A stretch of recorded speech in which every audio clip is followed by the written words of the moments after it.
differently by multiple religious denominations. That's CJ Papa. I'm Dave Anthony. This is Fox News.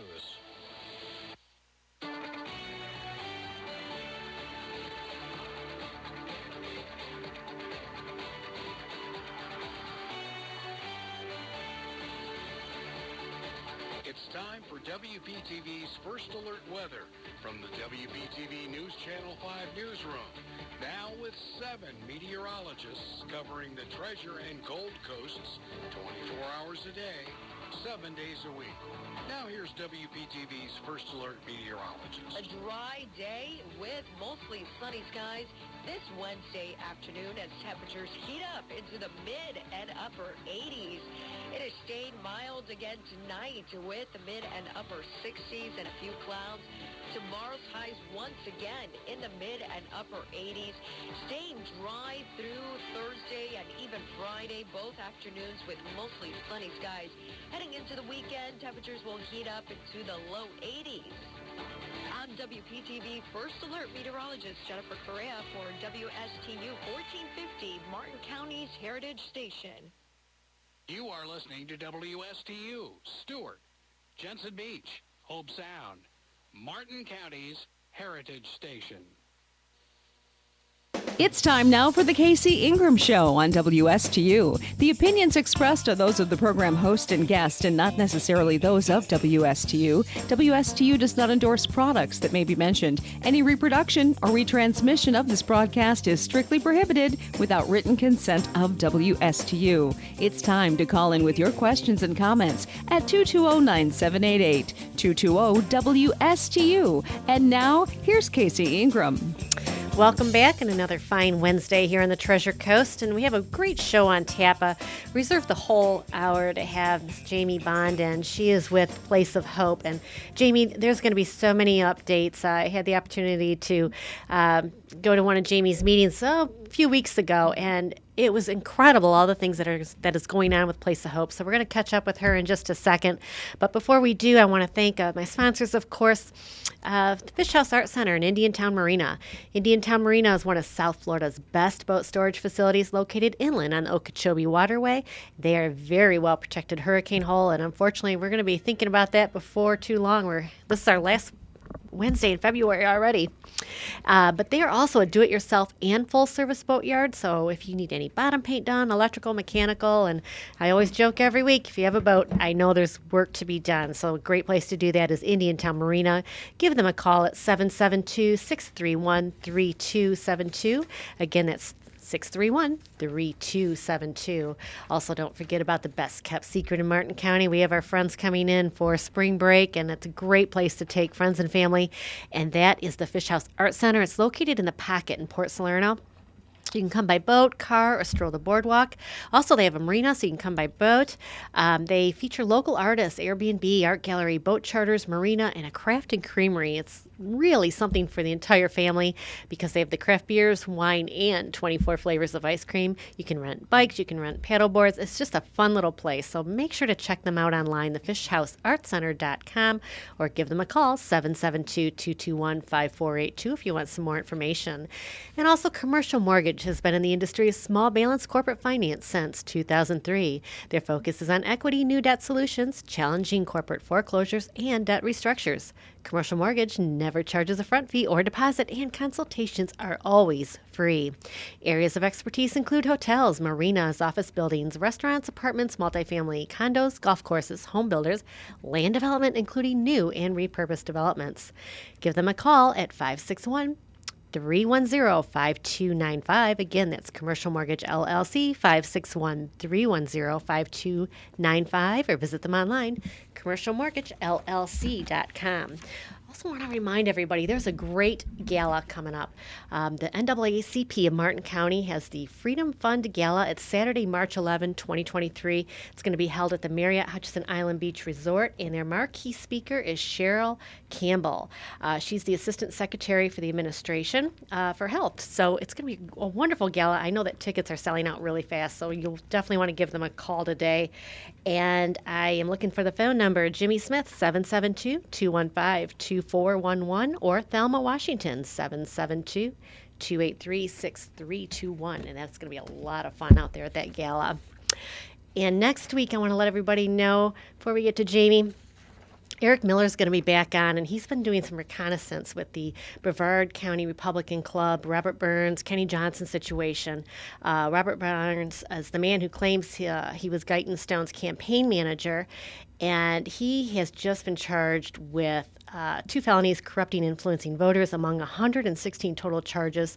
What's interesting about this, and I brought up Brevard, is that's where he lives, is Brevard County, but it shows how somebody from another county has infiltrated our local politics here in Martin County, and a lot of FEC charges and investigations around this man. And Eric Miller has been looking into this man for a few years, and now he's looking a little bit further up in Brevard County Republican Club to see the type of influence that Robert Burns had up there and in the elections in Brevard County, Randy Fine, and of course right here in Martin County and Indiantown. So that's going to be coming up next week.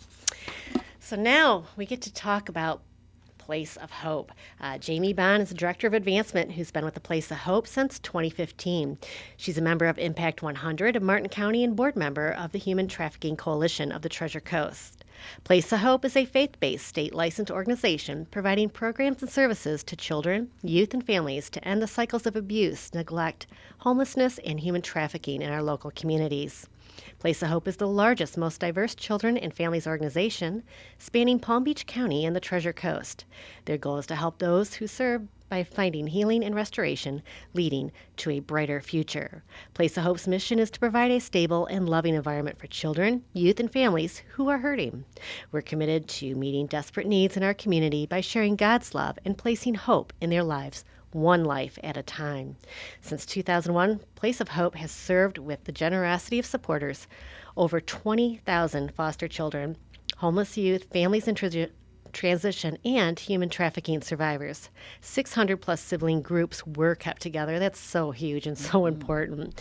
Over 60 forever families were created through adoption. Over 300 aged out foster youth or homeless youth transitioned to a healthy adulthood. Over 125 new moms and babies were served through their comprehensive maternity home. And in 2015, Place of Hope, invited by former Senate President Joe Negron, along with former Speaker Pro Tempore Marilyn Mager, and then Representative, currently Senator Gail Harrell, to expand their resources and have a high-quality care to the Treasure Coast communities. In late 2021, they began to acquire an 11-acre residential campus in Stuart, Florida, and we're going to talk about that today because that's a super exciting time. So, Jamie, welcome to the show.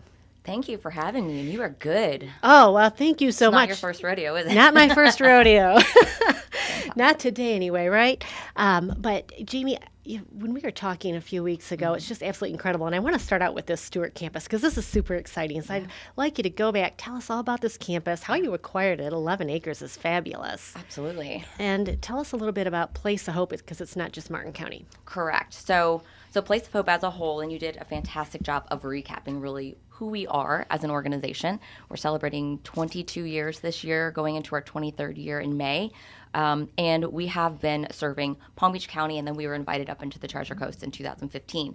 And at that point, we were invited up to focus on traditional foster care and then our human trafficking education program, as well as serving trafficking survivors, both men and women, and children, unfortunately, and adults. But early last year, we were gifted. It was, I would say, probably a 10-year conversation, touch and go, but it didn't come to fruition until early last year. We acquired an 11-acre campus in Stuart off of Cove Road. It was formerly Samaritan Home for Boys. So what a blessing that Definitely. really is, because, we are doing so much in the community and serving really the least of these in our community, kids that are being removed from their homes because of abuse, neglect, unfortunately, human trafficking, even by their own parents sometimes.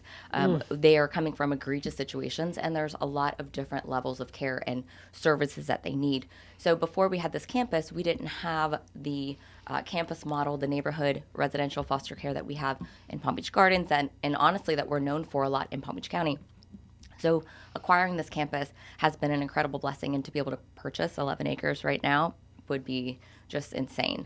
So the fact that we were gifted this campus, and it really was because of just our track record the last 22 years. Right. Honestly, our reputation, we're ranked number 1 in the nation for what we do in our crisis youth services and shelter. So to be able to be ranked number 1 by Charity Navigator, which is the watchdog, those types of things really landed this into our laps. And we were excited to take the keys, as I shared with you and some of the other ladies recently. The moment that we took those keys, it was oh my gosh, what do we do with all of this? But at the same time, so exciting.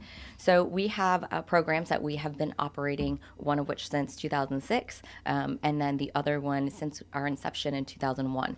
We've been operating those programs in Palm Beach County, and we were able to bring those up to the Stuart campus. So what that looks like is, as I mentioned, the moment we took those keys, we hit the ground running.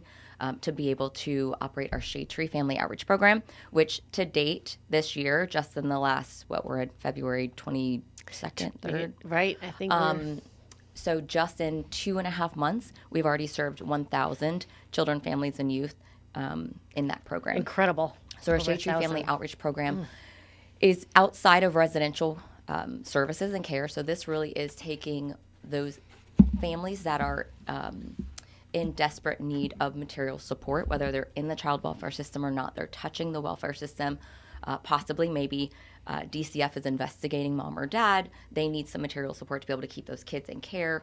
It could be the other way around. Maybe kids are trying to be reunified, but there's some material support that's missing. So we're able to provide some material support to be able to put the child back into their bio home. At the same time, we are seeing the state not place kids into traditional foster care as heavily as they were before. So what that looks like is, let's say your sister has kids, 3 kids, and unfortunately they have to be removed from her care. So they're going to look at, the state's going to look at DCF, relative and non-relative placement before they go into a foster care program, so to say. So what will end up happening is you're going to get that phone call, Casey, would you take in your sister's 3 kids? And most people are going to say, absolutely. Right. But that doesn't necessarily mean just because you're willing and able, it doesn't mean that you have the capabilities of serving them for what they need, right? Yes, you may not have all your resources. Exactly. Right. It's adding additional burden to you. Not that you want to look at it like that, but, let's be honest. We have grandmothers that are taking in 7 kids. Ugh. I think I shared with you all that night that we had a grandmother who took in 6 siblings. So and their age range was from 2 years old to 12 years old. The 12-year-old had been caring for all the other siblings. So grandma overnight is taking in those kids. So diapers, wipes, strollers. If you maybe had kids and your kids are grown up, you haven't taken in young ones anymore. All of those materials, where do you go? What do you do? Right. How do you get these resources? So we were able to, through our Shade Tree Family Outreach Program, reach 1,000 just in 2.5 months this year, 1,000 children and families through that program itself. Jamie, that's incredible. Yeah. I mean, if you think about that in 2.5 months, and you reach or you work in Martin County, Palm Beach County, but you also work in St. Lucie, Okeechobee, right? Yeah. So when we came up here in 2015, we're licensed with the state. So we had the judicial circuit up here as the 19th Circuit, and then we have the 15th Circuit in West Palm Beach County. So we had to be able to serve all 4 counties. So we do. We serve Martin, St. Lucie, Indian River, and Okeechobee counties. It's an incredible amount of assistance. And that's one thing, folks, that when you speak with Jamie and learn about Place of Hope, you really cover a lot of different areas. I mean, it's really anybody that needs anything. That's you have. Let's talk about the Stuart campus, for example. I know you were talking about some of the different buildings that are being put into place. They're for moms, right? A new mom. She has no place to go, a young woman, and you try to get somebody on their feet and get them started in the right direction, career path, and you're there to help. Absolutely. So part of that huge blessing of this campus was for us to be able to extend a lot of those services that we have in Palm Beach County, but up here. And honestly, we need it in St. Lucie County as well. When we look at single moms with kids, single dads with kids as well, but single parents with children. And when we look at what affordable housing looks like now, right? Crazy. Or lack thereof, yes, I should that's say. Right. When you look at what it costs, we have moms that are 23 years old that are living in their cars with 2 kids because they can't afford it. Now the state's going to look at that as homelessness and neglect, and that puts her at risk of her kids being removed, put into care, which is not necessarily needed if we could just get her supportive transitional housing with a program in place. And on that campus, we will have that. So we'll hybrid actually all of our services on this one campus. It really is going to be a flagship for the region. It already is the flagship headquarters for that Shade Tree Family Outreach. So that's touching Boca all the way up to Indian River County, and a lot in Fort Pierce we're finding as well. Okay. But when we talk about the residential services, we have a cottage that's under construction right now, 2 cottages that are under construction. One is specifically for that neighborhood family style foster care. So that's a married couple that lives in that home full time, and they're caring for 6 kids between the ages of about 3 to 17 years old. And it's their full-time job. They're on our staff. So what they are doing is really unpacking all of this brokenness that these kids have experienced and helping them reimagine and understand and many times see for the first time what a family dynamic looks like: stability, structure, love, feel worthy. One young lady that's on our Gardens campus a couple of years ago said, I've never, because all of our kids have their own bed, their own dresser, their own closet. One little girl said, I've never had any of this stuff because she just lived in essentially a studio and slept on the floor. And she said any drawers that we had, anytime we pulled them open, roaches would run out. Oh, so she said, she's like, now I see what is possible.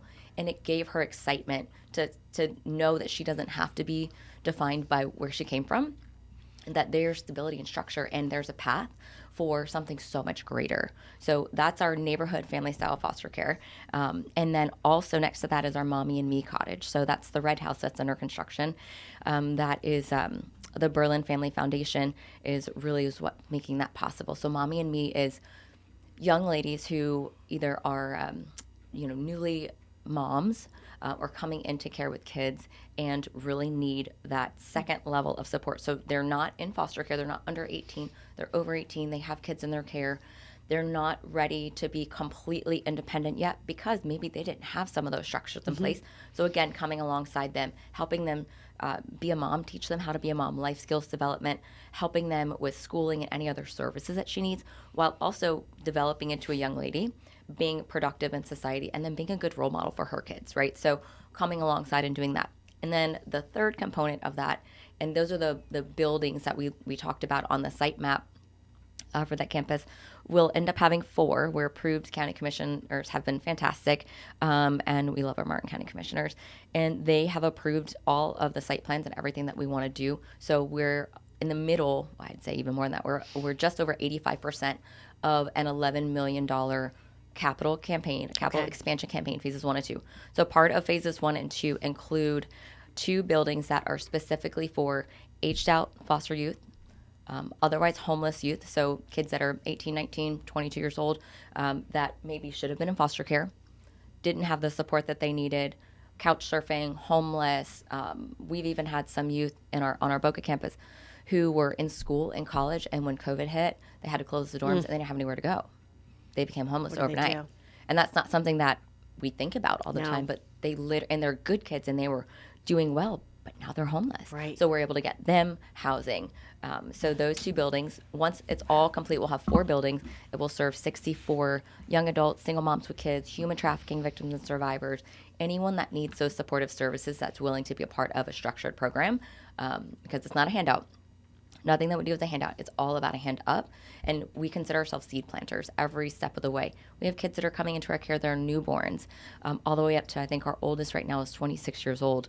So we are coming alongside them on their journey at every step of the way and loving on them, really helping them develop who they are, their God-given talents, and immerse them in enrichment and education and careers, and just we are seeing success over success after success with these young adults, and it's truly amazing. It's somebody, you're reaching out there, and it's very much a faith-based organization as well, but you're reaching out there and you're just that helping hand, that angel that nobody else has stepped up to be. Yeah. And you never know. And tell us a little bit about this young man. He's on the cover of your latest. Oh, my Will. I love him. Yes, please tell us, because this is a really wonderful story. And so I'll see if I can do this without getting teared up. No, Will is amazing. Will actually is the reason that I'm at Place of Hope. So I heard him give his testimony at Christ Fellowship one day. Somebody invited me. I wasn't attending there. I was attending a different church. Somebody said, hey, come with me to Christ Fellowship today. I said, okay, we'll go. So I go, and I had really been praying for just purpose in my life and intentionality, and I wanted to make a difference and impact. And after hearing Will give his story, I knew that this is where I needed to be. So Will essentially had come into care. He and his brother were homeless. Mom had a mental illness, wanted to care for them, but really honestly didn't know how to care for them. So they were couch surfing. They were living in abandoned homes, abandoned cars. They were homeless. Will says he's thankful that there was not a night that they didn't sleep on the street, so to say, but it was always an abandoned shelter of some sort. They had stayed with some family for a while, but it can be burdensome having 3 additional people in your house. So, long story short, they were homeless, and so they were crawling out of a window somewhere one night. The cops saw them. DCF came in, put them in care. They came to Place of Hope because, as you mentioned, we're able to keep sibling groups together. So that is that's huge, so too. critical for us. It really makes a difference, and we've seen. If you ask Will. Another Will with the Boys and Girls Club of St. Lucie County, he and his wife adopted 2 of our foster boys. And before they had taken them in as foster, they were in separate homes. And the boys had terrible just attitudes and behaviors and acting out. Once they were able to bring them together in a home, they said it was 360, and they are the most amazing young men.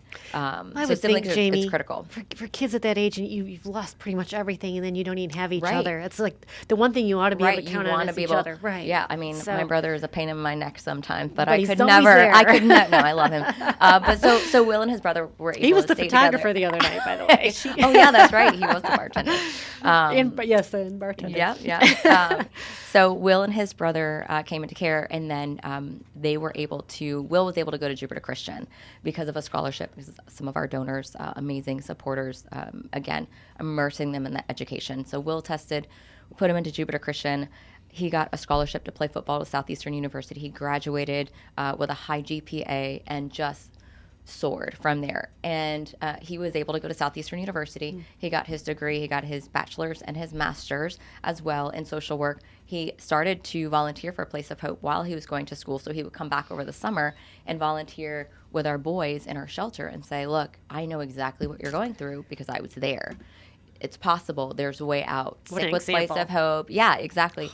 So he went to work for DCF and another organization in the state of Florida, a little bit more central Florida. Ended up coming back. He's worked for us now full-time on our staff. Met his wife while he was in college. She also works for us as our volunteer coordinator, and he is a licensed support specialist caring for young men that are literally going through exactly what he went through. So it's And what better of a person? I mean, he understands exactly where they are. oh my gosh. And he was adopted. It's really unheard of. He was adopted by some longtime supporters after he turned 18. Really? Yeah. So they said, neat. we want to make sure that you have a permanent family because we adore you. And they walked alongside him through that entire journey. And then once he was 18, they said, we want to make it official. So he jokes and he's like, I know I don't look Italian, but I'm Italian. I'm Italian. So, yeah. He's great. That is just one of the best stories, and I know there are so many through your organization. Again, we're So speaking many. with Jamie Bond with, Place of Hope, and it truly it's such a wonderful name because that is what it is. It's a place of hope for so many people. Your donors are angels themselves. Yeah. And right now, like you said, you're raising funds. You're about 50% through your capital funds. 85. 85% So of our 11 million project expansion campaign. Jamie, that's a huge testament to your organization, by the way, because there's a lot of wonderful organizations out there, and everybody, that's what they run on is donations and generosity. And like you said, you're rated the best out there through, was it Charity Finder? Charity Navigator, yep. Charity Navigator, Navigator Finder. Yeah, no, you're right. Yeah. So, but it's absolutely wonderful. But you can use help with just man hours. You can use help financially. There's always something, and donating is Absolutely. You said you have like a thrift store or something, right? So we don't have our Treasures for Hope anymore. We ended up closing that last year. That was a social enterprise of ours, and that really was kind of a shift in the market, a shift in kind of what's going on in the world. But it had 9 years of just incredible legacy and really sewing in and impacting. Our Shade Treat Family Outreach Program is an opportunity for volunteering. So that's really where these material support services come into place. So diapers, wipes, clothing. It's on the Stuart campus, and we have people that come, and we always need people to come and help fold clothes, separate the clothes, essentially like a thrift store, so to say, but somewhere where they can come shop. It's like a foster closet, and get all of those types of things. But then, I mean, everybody has a seat at the table. So that's not my wheelhouse. My wheelhouse is meeting people, making connections. We also need those people. We cover so many counties and we cover so much ground. There's only so many hours in a day. Right. So having people like our ambassadors and our angel moms that can be a direct extension of Place of Hope and say, look, and I mean, that's exactly what you're doing right now.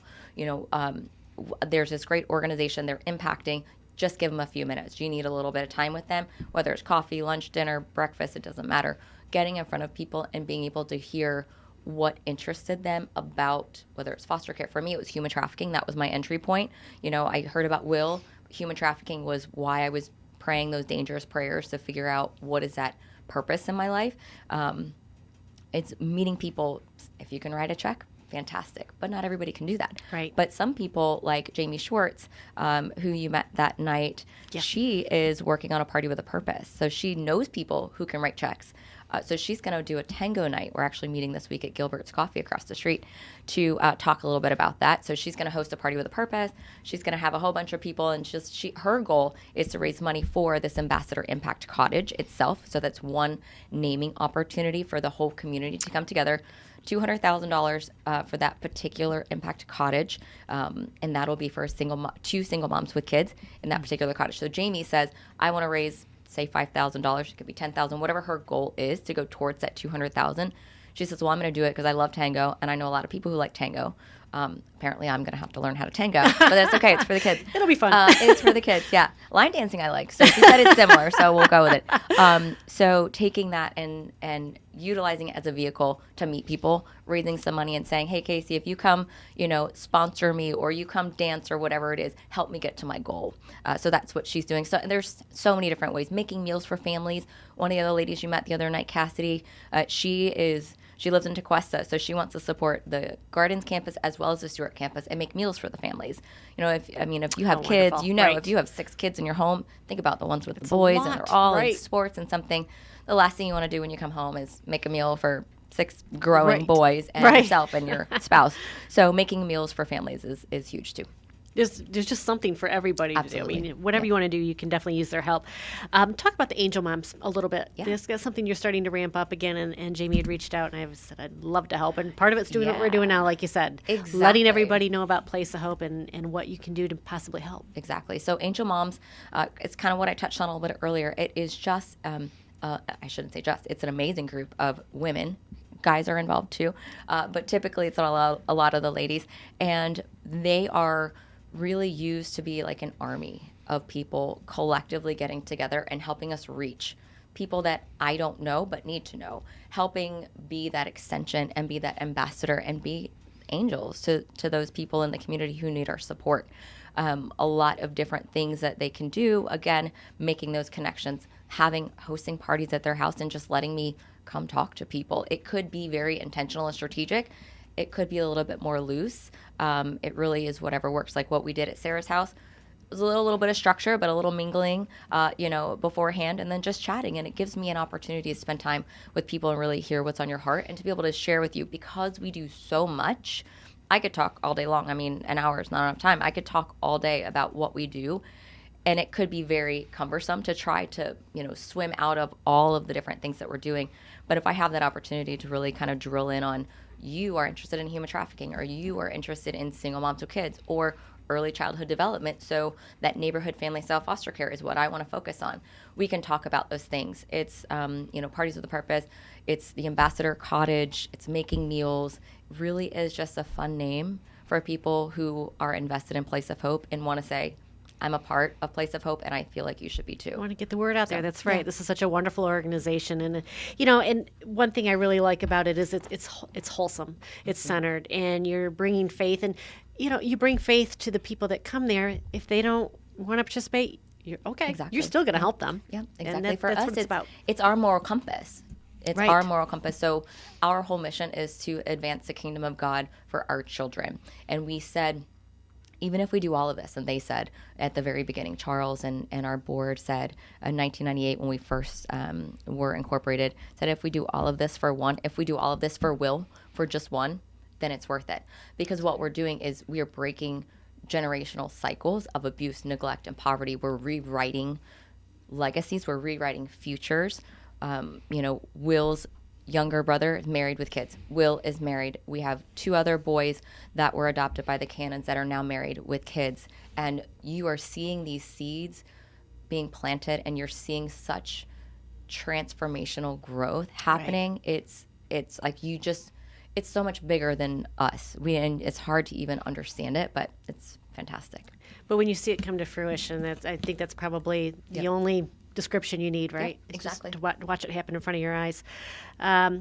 Alicia, appreciate you tuning in. She said, Christ Fellowship has an amazing vision to find homes for all the children who need home and resources. There are so many ways to serve our community and our region. Yeah, so we were birthed out of Christ Fellowship. So this really Place of Hope was a vision that Donna Mullins had. She and Coach went to Romania in 1993, and they saw the difference between a state-run orphanage. They literally saw children in cages. Oh my and gosh. Donna just comes to tears when she tells that story. And then they saw what it looked like when a community came together, and it really broke their heart, and they were praying about it. And one night during prayer, she said that, and Coach tells the story beautifully, that Donna was on her knees and she was crying and praying, and her Bible opened to Isaiah 1:17, and he says that her tears had stained that page, and that really is our not tagline, slogan. It's what we kind of have used for so long, and they took it back here. And one Wednesday night, Charles Bender, our CEO, was there, and they were just talking about, okay, we have this vision. We need to do something, but it needs to be completely separate from the church. It needs to be the community, because it's going to be a state licensed thing. You have to separate, church and state. But we're going to back you. We're going to be your guidance. We're going to be your kind of your rails, right? Keeping you in line and helping you get that word out. But we have to do it as a community, because we're going to serve anybody that needs help, regardless of religion, no religion. We had Gina, our clinical director, tells a story. We had a young lady come in. She was a teenager, and she said, I worship the devil. And she goes, I don't belong here. And Gina says, actually, this is exactly where you belong. And then, great. She ends up getting baptized, down the road. And so just seeing that come full circle. But anyways, to go back to Christ Fellowship, I could talk all day in squirrel. So we were birthed out of Christ Fellowship, but we were separate from the very beginning. But they are on our board and big supporters.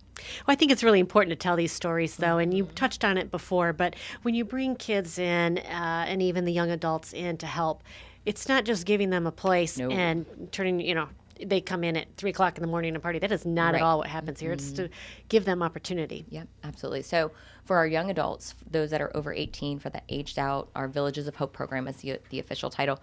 That is a 1-year contract that they're signing, saying, I want to be a part of this program. I want to be active and participate in this program. It's transitional affordable housing, but people, when they think affordable housing, they think something that it's not. So this is not institutional at all, but there's program and structure in place. So life skills development, they have to do these check-ins. There's somebody that lives on site, Mama T, Teresa, she lives on site full-time. Teresa actually is celebrating, I think, 19 years with Place of Hope this year. Oh, wonderful. She came from DJJ prior, so she definitely keeps them in line. And then she's just a really good role model for them. So she lives on that campus there, and life skills development structure, they are not going to go out and party. And if they do, you're essentially violating or breaking your agreement. Okay. You can come back when you're ready. If you think that you can do it better on your own, go right ahead. You're welcome to come back when you're ready to comply with what we have agreed, because we really want to help get you to that next level. And you're not going to get to the next level if you're out partying and drinking and, sleeping around and doing drugs. And it's just not, it's not going to happen. It's not fruitful. It's opportunity if you want to take it. Correct. Now, Jamie, how do you select who comes to, who can stay with you? Because I'm sure there's a waiting list. Unfortunately, there's quite right. a waiting list. So it depends on, so if they're under 18, they'll come through us through DCF. So we get that phone call, if it's in Palm Beach County, it's ChildNet is the CBC that we have the contract with. And then CC Kids is up here in the Treasure Coast. So we get that phone call from them. If they're under 18, and we have a child or siblings that we need placement. So we'll look through the file if there is one. A lot of times these kids literally have no file because they were living in the woods or they were homeless. So there's not a whole lot. So our clinical director does an intake process to really figure out if this child can come into place, what cottage they're going to go in, and just the dynamics and the different pieces that goes with. If they are going to harm themselves or somebody else, that's not the camp. We're not that program for them. We want to make sure that we're staying in our lane. So they would go to maybe an even higher therapeutic care program, but we will go through that process. And then if they're over 18, they fill out an application, and essentially we'll interview with Teresa, and we lay it all out. Just like a regular job interview, laying it out. This is what the program is involved. We want to be here and support you, but you have to follow these metrics and these things in place. And we're going to have check-ins, weekly check-ins, monthly check-ins, and various things in place to make sure that you are moving forward. If they come from foster care, and I know this isn't part of your question, but it is good for people to know. So if they come from the foster care system and they're aged out, they get a check from the state. And a lot of times, every month, they get a check from the state, $1,256. And then you see blood relatives coming out saying, oh, hey, remember me? We deserve some of that money. So what we end up doing is we're trying to protect them and help them kind of navigate those waters and what that looks like. So we'll take that check and we open an account with them. The check goes directly into that account. If they have debt, we help them pay off their debt. So they have a program fee that they pay. It's like $300 a month. We don't call it rent for those that are in this particular the Villages of Hope program, because we don't want them to feel like entitled, like that. Well, this is my apartment, I can do what I want. No, it's a program fee. You're a part of this program. This beautiful apartment is for you to live in and take care of. Didn't just fall from the sky. Right. Not a handout. You have to take care of it. So this $300 is a part of that program fee. And then some of it goes into savings, and then whatever's left, you can do whatever you want. So, and then we start to wean them off of that once they start to show that they are developing and can understand how to manage their money most effectively. We've seen several of our youth purchase their first home. We've had 5 youth purchase homes through Habitat for Humanity coming from our program because of the checklist and everything that's involved already in our structure. Habitat for Humanity loves working with us because your kids are so easy. All I have to do is, I think it's 400 hours on their home. They always have their down payment ready to go. They have all of the checks, the checks on the checklist. So it's fantastic to have them, and they're right into their home. So there's a lot of structure in place there. There really isn't. It's a lot of life skills that you're teaching them that everybody needs.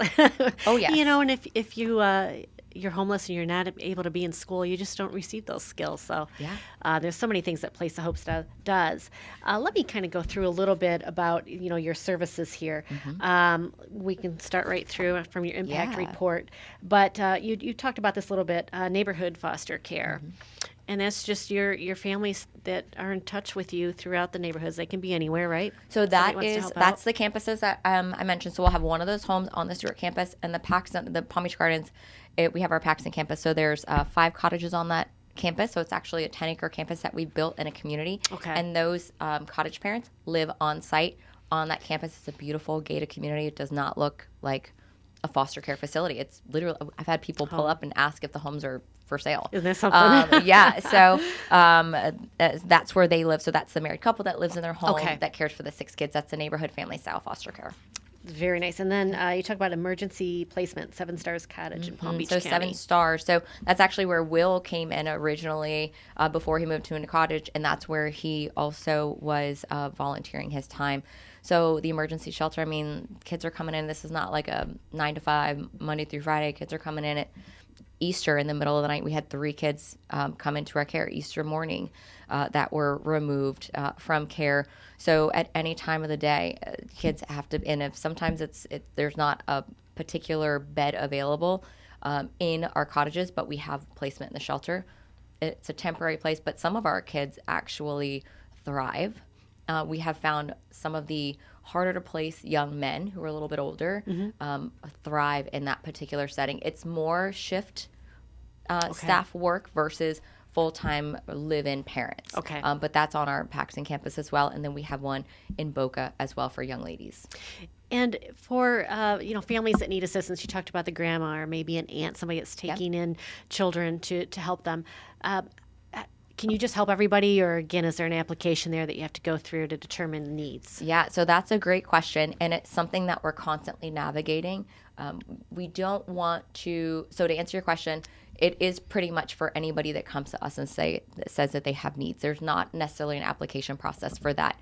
But we don't want to create this place where people feel like they can come in every week. So we are tracking who's coming in, why they're coming in, their services that they need. Some of them are foster families that need some things.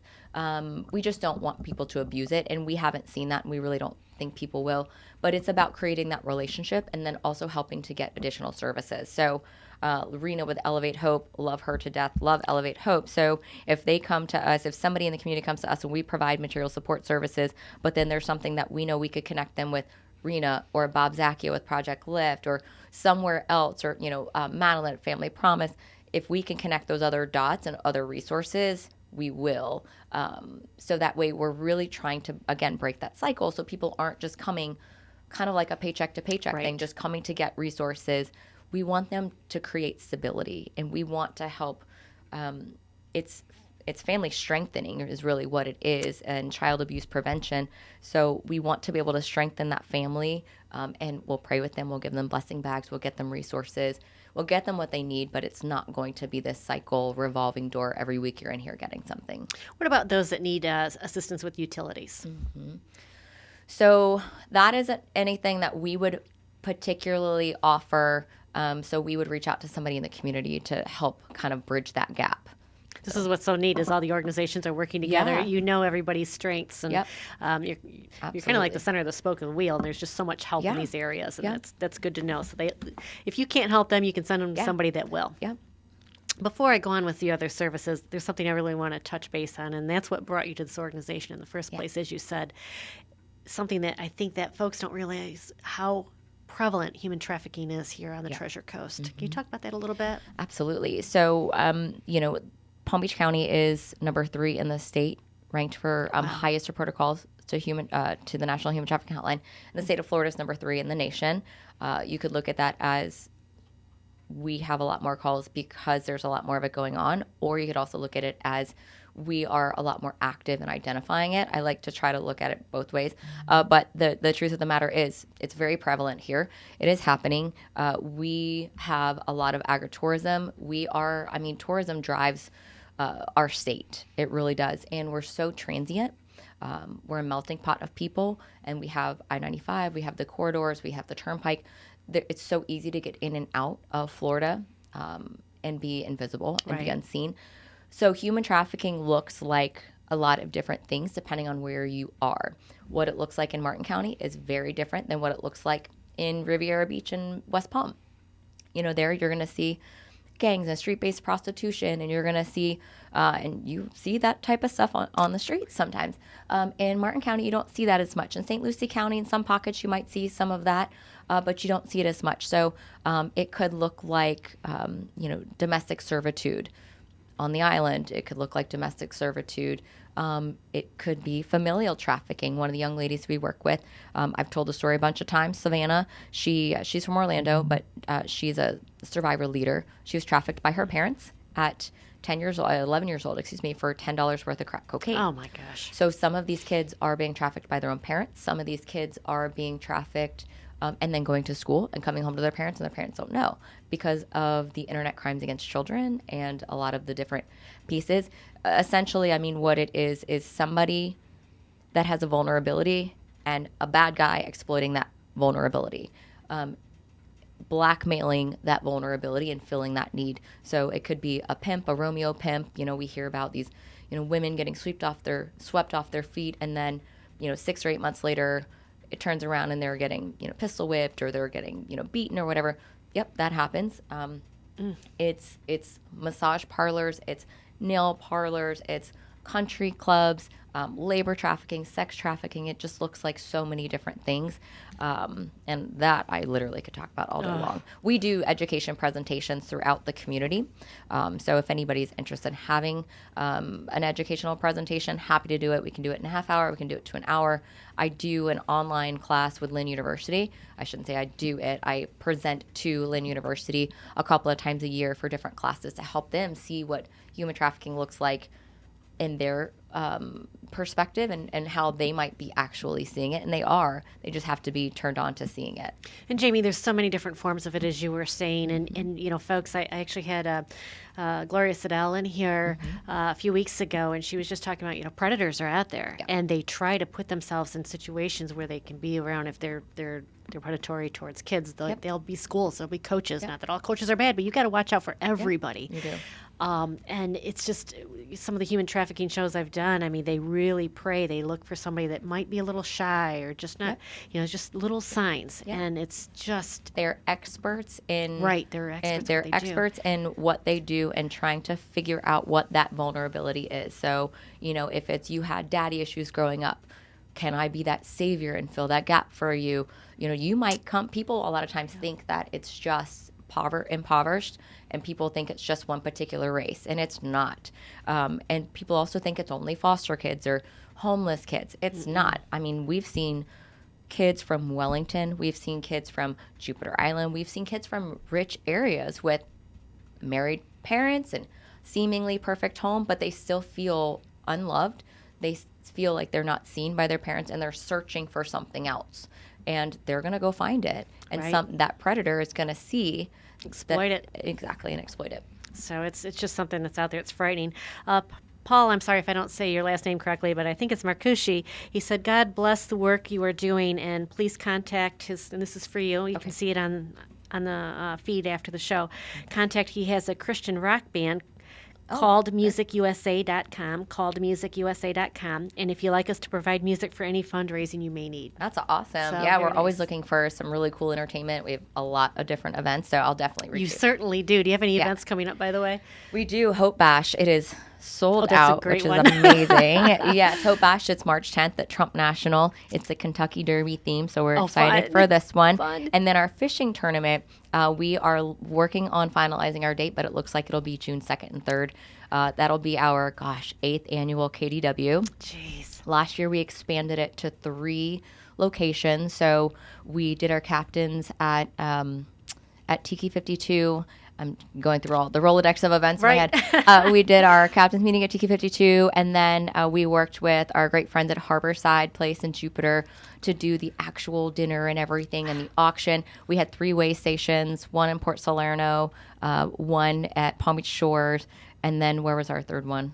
I can't even remember where our third weigh-in was. But we had 3 weigh-ins, so we'll look at doing that again this year. Well, that's going to be a lot of fun. Yeah, So we beginning have of about June. 50 or 60 boats.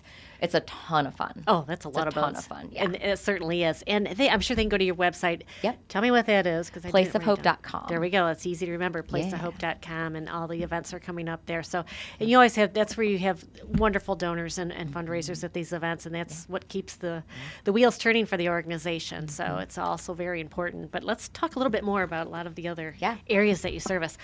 So Villages of Hope.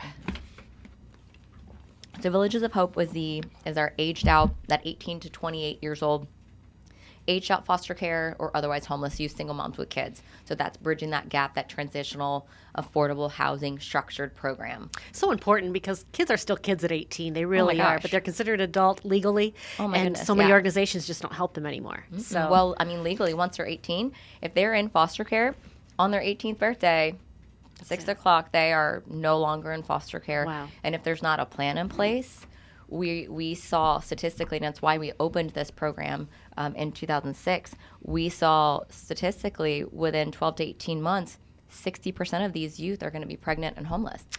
Because they could have all the seeds in the world until they're 18, but if they don't know how to manage their money yet, or, you know, mom or dad or aunt or uncle all coming out of the woodworks now because they want some of that check, That's or, terrible. you know, they don't, crisis management, they don't understand sometimes, right? So they get into a car accident and they're on their way to work.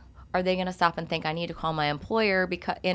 So then the employer says, well, you didn't show up, and then you're written up or suspended or fired or whatever the case may be. It just creates a domino effect a lot of times with those crises. I mean, I'll be 40 in 2 months, and I still call my parents for just advice and different things. And so, they don't have those support services to help navigate the challenges of adulthood, to be honest with you. And I can't imagine trying to be a young adult in today's day and age. So it's providing that healthy bridge into adulthood. And certainly at that age, you need support more than ever, honestly. Yep, I agree. Joanne's Cottage. So Joanne's Cottage is our maternity home for young ladies who are homeless and pregnant. What's unique about Joanne's Cottage is it's a combination of our neighborhood family style foster care, where you have a full-time live-in married couple, and then also this maternity care piece that goes along with it. So girls will come in at any stage of the pregnancy. The earlier the better is our preference, so we can spend more time with her before she gets to those later stages. We're talking about young ladies as young as 11 years old coming in. So every young lady has a case coordinator and trying to figure out what her case plan has. They have their own case plan because everyone is different. So we have some girls that will come in at 17 years old. We have some girls that will come in at 10 and 11 years old, and we've seen it all. Helping them not only stay in school or homeschool, online school, but then move on to whatever that next stage looks like, while also teaching her and preparing her how to be a mom, and then what's going to happen afterwards. Most programs, I want to say all programs, except for ours, the day she leaves the hospital from having the baby, she's got to go somewhere else. With us, she can come back for 6 to 12 months. Because once she has the baby, her whole world changes. It's one thing to be pregnant, but then another thing to have the baby. So again, it's that support service, that transition, getting her into this routine, helping her parent, helping her learn healthy habits while she's still, in school or working part-time, whatever that is. Again, it's getting them to that next level. It's not being stagnant. It's not a handout. So that's our maternity home, and it's Palm Beach Gardens. So important, and for any young girl. But I just shudder when you say 10 or 11. I mean, those are literally babies having babies, and they're just not prepared for something like that. And God bless you and your organization for helping those girls out. I just, I'm kind of thankful I'm in a bubble, and I haven't seen that, to be honest with you, because it's just breaks your heart. Hearts for Mom. Yep, Hearts for Mom. So Hearts for Mom is it's a newer, I don't want to say partnership, but we work together with Hearts for Moms. Angela Ball, fantastic woman. I mean, she's somebody you should have on your show. She just exudes. Oh, I could just be around her all day. So she really works with our Villages of Hope and our single moms with kids and helping provide those just further additional resources that those girls need for whatever they might be walking through. You never know, and that's what's so wonderful about your organization. It's just it helps in so many different ways. It's constantly evolving and growing, just based on the needs of the community, really. And you've said that too. Even the ages that you help has been expanding as time has went on, and you've saw all kinds of new challenges with COVID. Yeah, I mean, we can think, all right, this is what we want to do, but obviously, God's in control, and the needs of our population are constantly changing. We're seeing right now more single moms with kids because they can't afford to live in an apartment, or they're Brenda, she's on our Boca campus. She was living in a trailer with 8 other families. Oh my goodness. Because they just couldn't afford it, and she's trying to go to school to be a teacher, and that's just her situation. She just needed help again, an opportunity. Education and enrichment. Mm-hmm. So we're so much more than just shelter and guidance. It is immersing our kids in, Will was able to go to Jupiter Christian. It's we do leadership and career days. We have people from all different industries coming in and immersing our kids in what they could possibly want to be a part of. Not all of the kids are going to go to college. That's right. Not everybody's going to go to college. Now, put yourself in the shoes of a child that's been in foster care, and they feel stupid, they feel dumb, they've been discarded by their parents or whatever the case may be.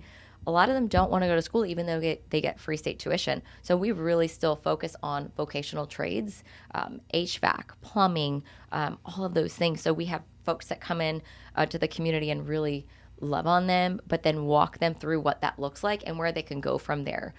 So there's layers and layers and layers to that. Opportunities art therapy everywhere. And music, there, all sorts of things. Yeah, that's wonderful. Health and wellness. Mm-hmm. Same thing. And we already talked about the human trafficking prevention. You do the child abuse prevention and family strengthening. It's called Shade Tree Family Outreach. Yep. So that is that program that has enabled us to serve 1,000 people just in these 2.5 months. It's getting those resources out into the community and supporting our foster families and supporting just those in the community. I don't know if we really talked about, when we talked about the human trafficking education, we are serving. So we provide housing for victims and survivors, male and female. We have on average 9 to 11 survivors in our care on a daily basis throughout all of our programs. So there's a lot more need for housing in general, but specifically safe housing for survivors of human trafficking. And that's certainly something you are definitely working on. This Yep. new campus in Stuart is absolutely phenomenal. Very exciting when that gets all built out. Yep. We have just a minute. Again, we've been speaking with Jamie Bond. Jamie, I really appreciate you coming in here this hour. She's with Place of Hope, placeofhope.com. Always can use money, always can use hands and energy. So anything you can do to help this organization, it's absolutely a wonderful place. And there's so many people that you help. You thank God you're out there. And okay, so Evan's telling me I only got 30 seconds. Jamie Bond, I'll let you have the last word here. Again, placeofhope.com. I just say thank you so much for having us on. And if there's anything that you feel like you can contribute and be a part of and just to be rewarded, just reach out. There's literally something there for everybody, no matter how much or how little. So placeofhope.com. Jamie Bond, thank you so much. I'll see you next week with Eric Miller.